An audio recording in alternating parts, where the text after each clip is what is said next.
my name is Ian. I'm going to be showing you how to make and sustain a terrarium. Did you know 66% of American households have a plant of some kind? I would be willing to bet nearly every single person in here has at least one plant which they have to take care of on occasion. But after taking care of a plant for a while, I kind of realized it was boring, but I did find botany really interesting. So when I got the chance to make my own little environment in my own kitchen, I decided to jump to it. Many people use plants to lighten a drab environment. Sometimes singular plants can make an environment a lot more lively and animated. So imagine these benefits, but also the fun of making a terrarium. I made my first terrarium last Thanksgiving in a large fish tank. It still stands in my kitchen, and it has, all the plants are not dead, and they've doubled in size, so I think I'm confident in my abilities. All right. I will start off with what you're gonna need to make it. So here we have the fern. This I got for like $3. It's gonna be going right in there. We have the soil. This is potting soil. I got a big bag for around $20. I have some activated charcoal. I got like a large container for around $15.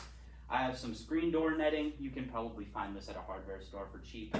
I have a jar, which I got this for around $20. There's some rocks, which I got a pretty big bag, like a really big bag for like $30. A spray bottle, which was $1. Some dirt from outside, just because I could, and also some decorative rocks. All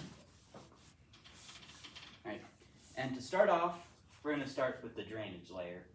So this right down here is the rocks. This is where the water is going to run down to after you water it, and this is extremely important for most terrariums. So you're going to want to make sure it's pressed down and that it's stable, because everything else will be resting on it.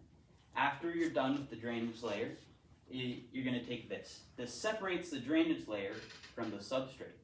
So put that right in there, make sure that it's even. I got that by just cutting it out around the diameter of the jar. It's pretty easy. And after you're done with setting that up, we're going to move to the actual soil. So the substrate is a mixture of several things. The substrate is actually what things live on. So anything which could be considered a substrate is like the dirt outside could be considered a substrate, because it's what stuff is living on. So here, potting soil, it's very helpful. It retains moisture. It's a good base. You're going to want to have that. Then we also have activated charcoal. Activated charcoal is a cleanser. It breaks down bacteria extremely well, and I mean, you can also find it in like water purifiers. It is just beneficial in general. It doesn't hurt to have a lot. It doesn't do too much if you add too much. We're going to add that in there. More. And lastly, for the substrate, I'm going to have some dirt from outside. This, you don't really need it. I do, just because it's interesting sometimes seeing what little things sprout up or what you can get from it. So here I'm going to put this in. And I'm going to mix it in a bit. And a fun fact about terrariums is that actually terrarium is more of an umbrella term. It is anything which things live inside of. So if it's just a jar with a plant, that's a terrarium, but more specifically, that would be called a vivarium. So I don't know what it would, there's a lot of different names for something which has an animal inside, which is also a lot of terrariums. So I'm gonna, after I'm done mixing it all around, making sure that all the components are mixed in, I'm gonna pour it in very slightly.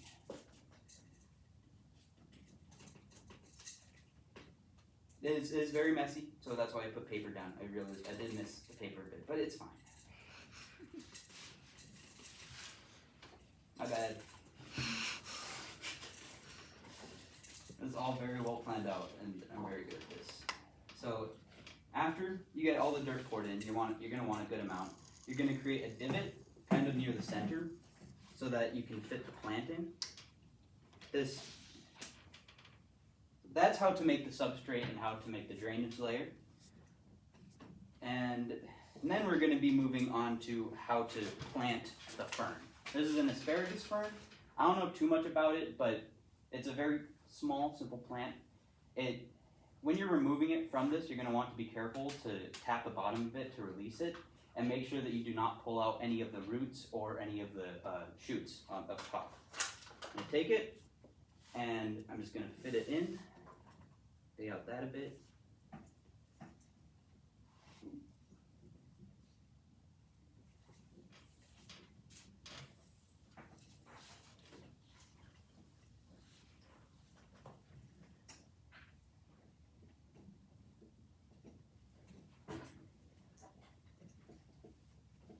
Plants now inside. So that's about it. You can also add moss or other plants inside if you have a larger one.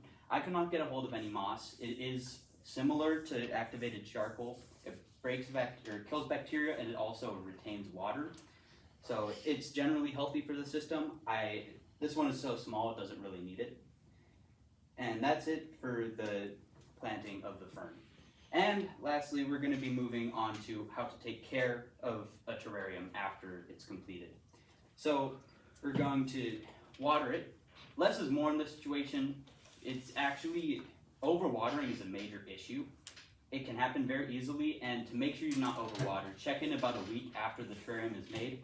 And if it's brown or any of the plants are dead, that means that it's been overwatered. So I'm going to try, here, yeah, I'm going to add. That should be good. I'm gonna let that sit. So I'm gonna spray it, and then after you're done watering, you're gonna want to close off the top. Oh. This is a candle holder thing I found because I cannot find a proper lid, but I'm gonna tape this on, and I want to make sure it's secured. I want to be able to open it because you should water terrariums around once a month. If it's an open roof terrarium, you should water it once a week, and that should only be done for drier plants like cacti. So that's it for the actual terrarium. After you're done making it, you're going to want to keep it in a good environment, get it lots of sunlight if you can.